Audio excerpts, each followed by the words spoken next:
السلام علیکم ورحمۃ اللہ وبرکاتہ۔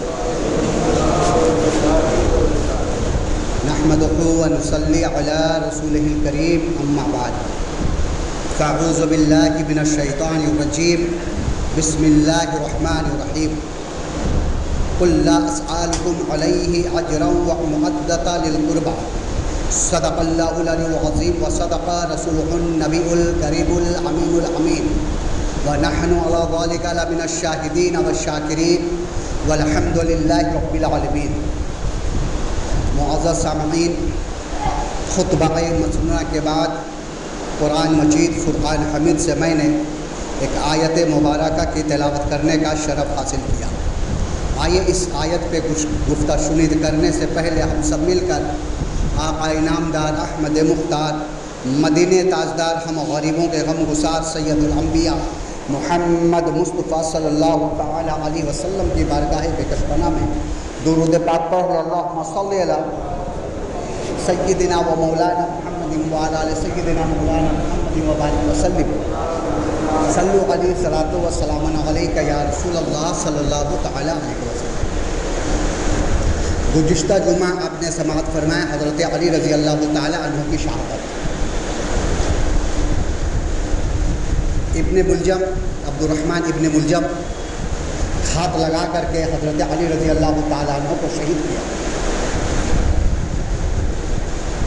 حضرت امام حسن رضی اللہ تعالیٰ عنہ نے ابن ملجم کو ہاتھ پیر کٹوا کر کے ایک گونی میں بھر کے اسے جلا دیا، جلا کر کے اس کے راکھوں کو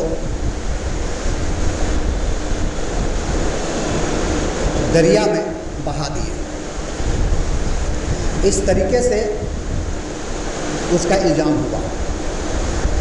اب خلافت کا معاملہ آیا، تمام کوفہ بصرہ والے، مدینہ و مکہ والے نے حضرت امام حسن رضی اللہ تعالی عنہ کو اپنا خلیفہ چن لیے کہ اس دھرتی پہ حضرت امام حسن رضی اللہ تعالی عنہ سے بہتر کوئی انسان نہیں ہے۔ حضرت امام حسن رضی اللہ تعالیٰ عنہ کی خلافت 6 مہینہ رہی۔ 3 ہجری رمضان مبارک کے مہینے میں حضرت امام حسن رضی اللہ تعالیٰ عنہ اس دنیا گتی میں تشریف لائے۔ جب حضرت امام حسن رضی اللہ تعالیٰ عنہ پیدا ہوئے، آقا علیہ الصلوۃ والسلام کو معلوم ہوا، حضور اکرم صلی اللہ تعالیٰ علیہ وسلم حضرت علی رضی اللہ تعالیٰ عنہ کے پاس جاتے ہیں اور فرماتے علی تم نے اس بیٹے کا نام کیا رکھا؟ حضرت علی رضی اللہ تعالیٰ عنہ عرض کرتے یا رسول اللہ صلی اللہ علیہ وسلم میں اس بیٹے کا نام حر رکھا ہوں، حر۔ حضور اکرم صلی اللہ علیہ وسلم نے ارشاد فرمایا اے علی اس کے نام کو اللہ تبارک و تعالیٰ نے مخفی رکھا ہے، جو حضرت جبرائیل علیہ السلام کے ذریعے سے ہمیں بتایا گیا ہے اس کا نام حسن رہے گا۔ اس سے پہلے کبھی کسی کا نام حسن نہیں تھا۔ حسن خوبصورت، بہت ہی بہترین، جس کے معنی حضرت علی رضی اللہ تعالیٰ عنہ ارشاد فرماتے ہیں، حضرت علی رضی اللہ تعالیٰ عنہ کا قول کہ حضرت حسن رضی اللہ تعالیٰ عنہ جیسے جیسے بڑے ہوئے مشابہ حضور اکرم صلی اللہ علیہ وسلم کے بالکل دور سے ایسا نظر آتے تھے کہ حضور اکرم صلی اللہ علیہ وسلم تشریف لا رہے ہیں۔ چہرہ، ناک، کان، بال، انگریلے اب بہت خوبصورت حضرت حسن رضی اللہ تعالی عنہ تھے۔ جب پہاڑ سے یا اونچی جگہ سے نیچے اترتے تو بالکل ایسا نظر آتا دور سے کہ آقا علیہ الصلوۃ والسلام تشریف لا رہے ہیں، یعنی سر سے لے کر سینے تک حضرت حسن رضی اللہ تعالیٰ عنہ بالکل مشابہ آقا علیہ الصلوۃ والسلام کے تھے، اور سینے سے پیر تک حضرت امام حسین رضی اللہ تعالیٰ عنہ۔ اگر دونوں بھائیوں کو ایک جگہ کھڑا کر دیا جاتا یا صحابہ کرام رضی اللہ تعالیٰ عنہم کو جب بھی حضور اکرم صلی اللہ علیہ وسلم کا دیدار کرنا مقصود ہوتا تو دونوں بھائیوں کو ایک جگہ کھڑا کر کے دیدار کر لیتے۔ سر سے سینے تک حضرت حسن رضی اللہ تعالیٰ عنہ اور سینے سے لے کر پیر تک پورا مشابہ آقا علیہ الصلوۃ والسلام کے حضرت امام حسین رضی اللہ تعالیٰ عنہ۔ حضرت امام حسن رضی اللہ تعالیٰ عنہ بہت خوبصورت، خوش خلق اور میٹھی شیریں زبان والے تھے۔ حضرت ابو ہریرہ رضی اللہ تعالیٰ عنہ بیان کرتے حضرت امام حسن رضی اللہ تعالیٰ عنہ کے بارے میں کہ میں نے بچپن سے جب تک حضرت امام حسن رضی اللہ تعالیٰ عنہ اس دنیا میں رہے، بہت کم عمر میں ان کی شہادت ہوئی ہے۔ کتابوں میں کہیں 45 سال، کہیں 46 سال، کہیں 47 سال جب ان کی شہادت ہوئی۔ تاریخ میں 45 سال، 46 سال، 47 سال ہے۔ وہ کم عمر میں شہید ہوئے۔ حضرت ابو ہریرہ رضی اللہ تعالیٰ عنہ بیان فرماتے ہیں کہ حضرت امام حسن رضی اللہ تعالیٰ عنہ کو ہم اپنے گود میں کھلایا۔ بچپن سے جوانی تک اور شہادت تک کبھی ان کی زبان سے بھی اف تک نہیں سنا، نہیں وہ کبھی چلا کر کسی سے بات کرتے تھے اور نہیں کسی کو گالی گلوچ کرتے تھے۔ بالکل شیریں زبان تھے، میٹھی بات کرتے تھے، دشمن بھی آ کر کے ان کے پاس پگھل جایا کرتے تھے۔ اس طریقے سے حضرت امام حسن رضی اللہ تعالیٰ عنہ ایک مرتبہ ایک صحابی رسول سے حضرت امام حسن رضی اللہ تعالیٰ عنہ سے کسی زمین میں کچھ کہا سنی ہو گئی، اور یہ کہا سنی حد سے زیادہ بڑھ گیا تو حضرت ابو ہریرہ رضی اللہ تعالیٰ عنہ یہ فرماتے ہوئے کہے ہیں حضرت امام حسن کے بارے میں کہ میں نے پوری زندگی میں صرف ایک جملہ حضرت امام حسن سے سنا کہ اس کی ناک خاک آلود ہو، یعنی جس سے لڑائی ہوئی تھی جس صحابی رسول سے، انہوں نے حضرت امام حسن کو بہت کچھ بولے، لیکن حضرت امام حسن رضی اللہ تعالیٰ نے صرف ایک جملہ بولے، کیا کہ ان کی ناک خاک آلود ہو۔ پوری زندگی میں یہی جملہ حضرت امام حسن کی ہے۔ اس کے علاوہ کبھی بھی حضرت امام حسن رضی اللہ تعالیٰ عنہ نے ایسے الفاظ، ایسے جملے نہیں بولے جس سے انسان کو تکلیف۔ حضرت امیر معاویہ رضی اللہ تعالیٰ عنہ کے بارے میں حضرت علی رضی اللہ تعالیٰ عنہ سے جو جنگ ہوئی وہ معلوم ہے، جنگ صفین، اور پھر قرآن کو آگے رکھ کر کے کہ حکم ہم قرآن کو مانتے ہیں، اور دونوں میں فیصلہ ہو گیا، اور پھر حضرت علی اپنے طرف لوٹ آئے اور حضرت امیر معاویہ رضی اللہ تعالیٰ عنہ اپنے طرف چلے گئے۔ جب حضرت علی رضی اللہ تعالیٰ عنہ شہادت پا لیے اور حضرت امام حسن رضی اللہ تعالیٰ عنہ خلافت سنبھالے، جب تک حضرت علی رضی اللہ تعالیٰ عنہ حیات تھے، حضرت امیر معاویہ رضی اللہ تعالیٰ عنہ نے کبھی بھی خلافت کا دعوے دار نہیں ہوئے کہ خلیفہ میں ہوں۔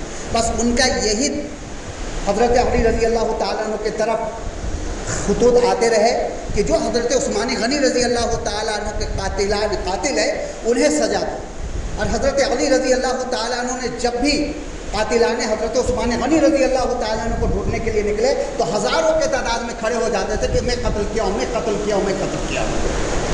تو حضرت علی رضی اللہ تعالیٰ عنہ کن کو قتل کرتے ہیں، یعنی صحیح ثبوت نہیں ملنے کی وجہ سے حضرت علی رضی اللہ تعالیٰ عنہ نے قاتلان حضرت عثمان غنی رضی اللہ تعالیٰ عنہ کو سزا نہیں دے پائے، کیونکہ جو لوگ گئے ہوئے تھے صرف حضرت نائلہ رضی اللہ تعالیٰ عنہ چشم دید گواہ تھی، جنہوں نے یہ کہی کہ صرف میں محمد بن ابو بکر کو پہچانتی ہوں، باقی کسی کو نہیں پہچانتی کہ وہ کون تھے، کہاں سے آئے ہیں۔ اور اس طریقے سے بلوائیوں نے وہ شور و غل کر چکے تھے کہ وہ لوگ قتل کر کے بھاگ گئے اور معلوم نہیں ہوا کہ قاتل کون ہے، قتل کس نے کیا ہے۔ اس بنا پہ حضرت علی رضی اللہ تعالیٰ عنہ اور حضرت امیر معاویہ رضی اللہ تعالیٰ عنہ کے درمیان ہمیشہ اختلاف رہا، اور اسی اختلاف کے بنا پہ اسی کا موقع کا فائدہ اٹھا کر کے خارجیوں نے دونوں کے درمیان لڑائی کروائی تھے، جنگ کروائے تھے، جس میں 45,000 صحابہ کرام حضرت امیر معاویہ رضی اللہ تعالیٰ عنہ کی طرف سے شہید ہوئے تھے، اور 13 سے 15,000 حضرت علی رضی اللہ تعالیٰ عنہ کی طرف سے شہید ہوئے تھے۔ حضرت امیر معاویہ رضی اللہ تعالیٰ عنہ کے چونکہ بہت بڑے ذہین انسان تھے، سیاست میں بہت آگے تھے، انہوں نے دیکھے کہ ہم دونوں کے درمیان لڑائی ہو رہی ہے اور صحابہ کرام شہید ہو رہے ہیں، مسلمان مارے جا رہے ہیں، اور اس کا موقع کہیں رومی نہ اٹھا لے اور رومی پھر ہمارے اوپر حملہ نہ کر دے، اور پھر جو ہم کنٹریز کو آزاد کروائے ہیں کہیں پھر سے وہ لوگ حملہ کر کے اسے اپنے قبضے میں نہ لیں۔ اس لیے حضرت امیر معاویہ رضی اللہ تعالیٰ عنہ نے قرآن کو آگے لا کر کے اس جنگ کو ختم کروائے تھے۔ جب حضرت امام حسن رضی اللہ تعالیٰ عنہ خلافت سنبھالے تو حضرت امیر معاویہ رضی اللہ تعالیٰ عنہ نے دعوے دار بن گئے کہ خلافت کا حقدار میں ہوں، خلیفہ میں بننا چاہتا ہوں۔ حضرت امام حسن رضی اللہ تعالیٰ عنہ کے بہت بردبار تھے، حلیم تھے، لڑائی جھگڑا بالکل پسند نہیں کرتے تھے۔ خطوط بھیجے کہ ہم آپ سے ملنا چاہتے ہیں۔ ایک جگہ پہ حضرت امام حسن اور حضرت امیر معاویہ رضی اللہ تعالیٰ عنہ کی ملاقات رکھی گئی۔ حضرت امام حسن رضی اللہ تعالیٰ عنہ 6 مہینہ خلافت سنبھالے۔ اس کے بعد حضرت امیر معاویہ رضی اللہ تعالیٰ عنہ سے ملاقات کر کے اپنی خلافت حضور اکرم صلی اللہ علیہ وسلم کے پیشن گوئی، جو حدیث ہے کہ حضور اکرم صلی اللہ علیہ وسلم ارشاد فرمائے تھے، خطبہ دے رہے تھے جمعہ کے دن، اور اس وقت حضرت امام حسن رضی اللہ تعالیٰ عنہ 2 سال کی عمر تھی۔ حضور اکرم صلی اللہ علیہ وسلم کے پائے مبارک پکڑ کر بیٹھے ہوئے تھے حضرت امام حسن۔ اس وقت آقا علیہ الصلوۃ والسلام نے یہ حدیث بیان فرمائے تھے، پیشن گوئی کیے تھے کہ یہ جو میرا بچہ ہے امام حسن رضی اللہ تعالیٰ 2 سال کی عمر تھی اس وقت، بولے تھے کہ 2 گروہ میں یہ صلح کروائیں گے۔ اور آج حضرت امام حسن رضی اللہ تعالیٰ عنہ کو عمر 43-44 سال ہے۔ حضرت امیر معاویہ رضی اللہ تعالیٰ عنہ کو اپنی پوری خلافت دے دیتے ہیں چند شرطوں کے ساتھ۔ شرط یہ تھی کہ جو حضرت علی رضی اللہ تعالیٰ عنہ کے طرف سے جنگ صفین میں شامل ہوئے تھے انہیں آپ کوئی سزا نہیں دیں گے خلافت سنبھالنے کے بعد، اور اہل بیت سے آپ محبت کریں گے۔ ان کو جو وظیفہ دیا جاتا ہے جب تک آپ حیات رہیں گے انہیں وظیفہ دیا جائے گا، اور آپ کے انتقال کے بعد میں اگر حیات میں رہا اور آپ انتقال کر گئے تو وہ خلافت پھر میرے ہاتھ میں آئے گی۔ یہ تمام شرائط پہ حضرت امام حسن رضی اللہ تعالیٰ عنہ نے حضرت امیر معاویہ رضی اللہ تعالیٰ عنہ کو خلافت عطا کر دی۔ حضرت امام معاویہ، حضرت امیر معاویہ رضی اللہ تعالیٰ عنہ جو تمام مسلمانوں کے ماموں ہیں، ان کو برا بھلا کہنا ہمارا کوئی حق نہیں ہے۔ بہت بڑے صحابی رسول ہیں اور کاتب وحی ہے۔ جب قرآن نازل ہوتا تھا تو حضور اکرم صلی اللہ علیہ وسلم حضرت امیر معاویہ کو بلاتے تھے اور انہوں نے قرآن لکھا کرتے تھے۔ حضرت سفیان رضی اللہ تعالیٰ عنہ کے بیٹے ہیں، اور حضرت سفیان رضی اللہ تعالیٰ عنہ کے ایک شہزادی آقا علیہ الصلوۃ والسلام کی جوزہ ہے جو ہماری امہات المومنین ہے، انہی کے رشتے سے حضرت امیر معاویہ رضی اللہ تعالیٰ عنہ تمام مسلمان حضور اکرم صلی اللہ علیہ وسلم کے امت کے ماموں ہوئے۔ انشاءاللہ تبارک و تعالیٰ آئندہ جمعہ آنے والا آپ کو امام حسن کی شہادت اور حضرت امیر معاویہ رضی اللہ تعالیٰ عنہ کے کچھ فضیلت بیان کی جائے گی۔ وما علینا الا البلاغ وآخر دعوانا استغفر اللہ ربی من کل ذنب واتوب الیہ بحق لا الہ الا اللہ محمد رسول اللہ صلی اللہ علیہ وسلم۔